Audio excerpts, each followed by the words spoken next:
Bonjour à tous, tout premier test de vidéo sur une série dédiée à la robotique.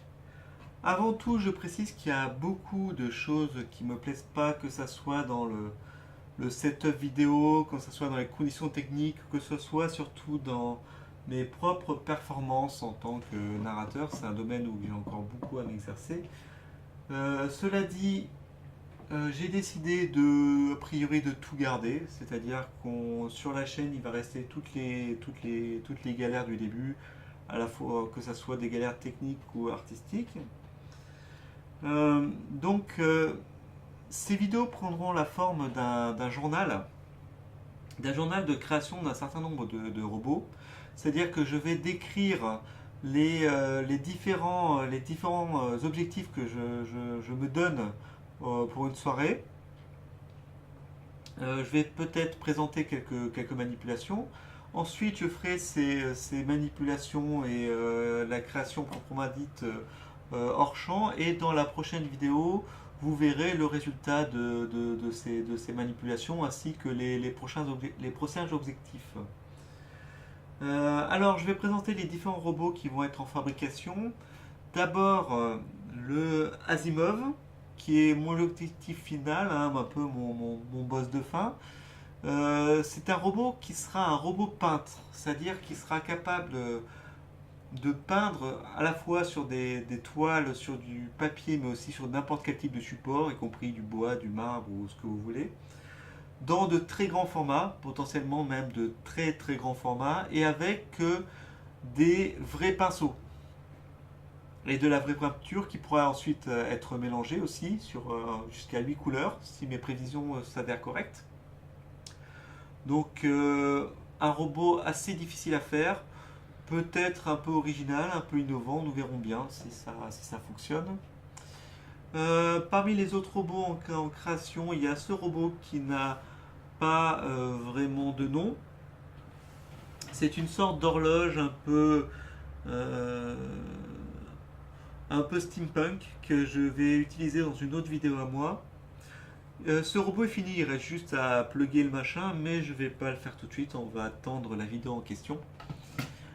Sinon, voici GraphR. GraphR, c'est un petit robot qui est en fait le petit frère d'Asimov, c'est-à-dire qu'il reprendra grosso modo la même structure et une partie des fonctionnalités, mais en plus fun et en plus ludique.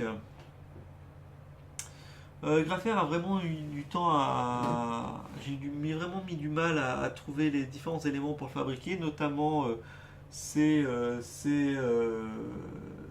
moteurs-là qui ont mis pratiquement un mois à arriver de Chine et que je n'ai pas trouvé ailleurs, bien sûr.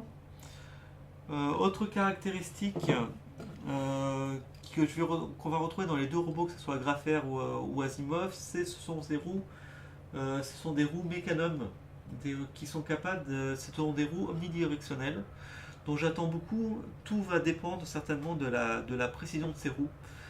La précision de ces roues notamment va déterminer la taille des œuvres que va pouvoir faire Asimov là-bas. Dernier robot qui ne tient pas du tout sur la table.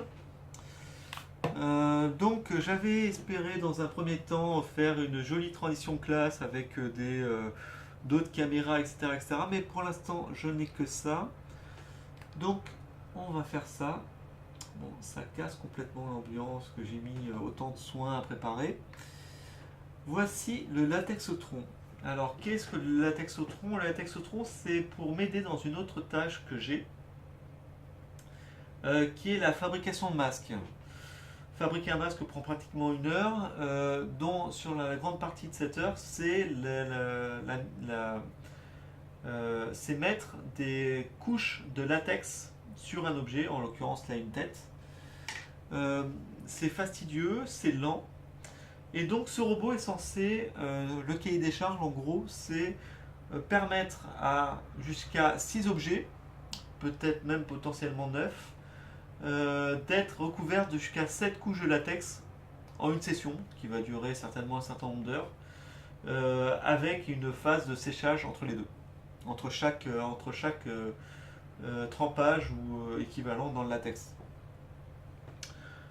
Donc le robot dont j'ai plus besoin a priori, c'est dans l'immédiat, c'est donc le latexotron.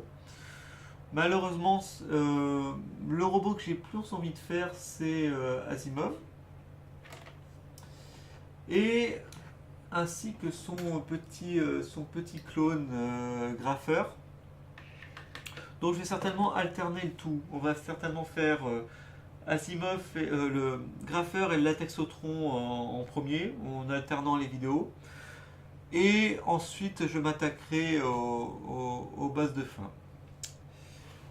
Voilà, c'est tout pour cette fois. La prochaine fois, on attaque le dur. En faux.